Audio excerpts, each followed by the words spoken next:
बिस्मिल्लाहिर्रहमानिर्रहीम। अस्सलाम वालेकुम। कुकिंग टिप्स विद सोबिया में वेलकम। आज हम बनाएंगे चिकन पॉपकॉर्न पास्ता। आप मुझे इंस्टाग्राम पर भी फॉलो करें। Thank you. Half kg boneless chicken ले लिए और इसको इस तरह से हमने कट कर लिए। 1 टेबलस्पून विनीगर,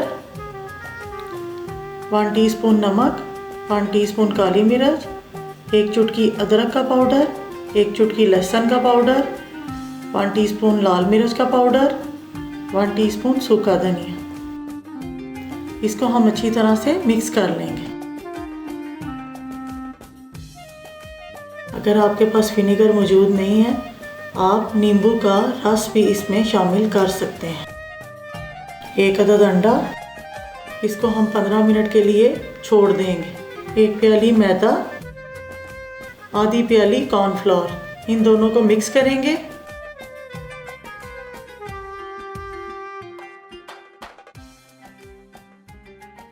इस तरह हमने तमाम को कोटिंग कर लेनी है और फिर हमने इनको डीप फ्राई करना है।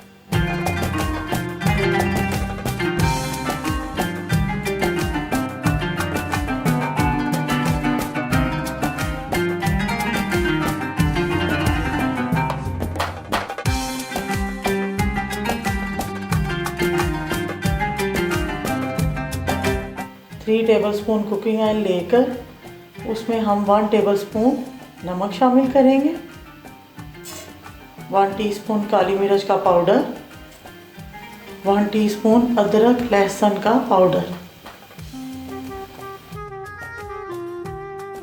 गाजर और मटर को मैंने बॉईल कर लिया और शिमला मिर्च को मैंने बारीक काट लिया। 3 टेबलस्पून केचप इसमें शामिल करेंगे, 2 टेबलस्पून पानी और हम इसको दम लगा देंगे 2 मिनट के लिए।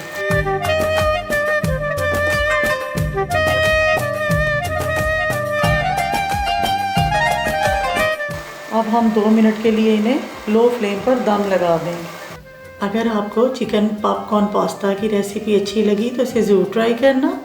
ये बहुत टेस्टी डिश है। मेरी वीडियो अच्छी लगी तो इसे लाइक शेयर करना और जो मेरे चैनल पर नए हैं वो सब्सक्राइब कर जाइएगा और आपने मुझे इंस्टाग्राम पर भी फॉलो करना है। ओके, अल्लाह हाफिज़, खुश रहें।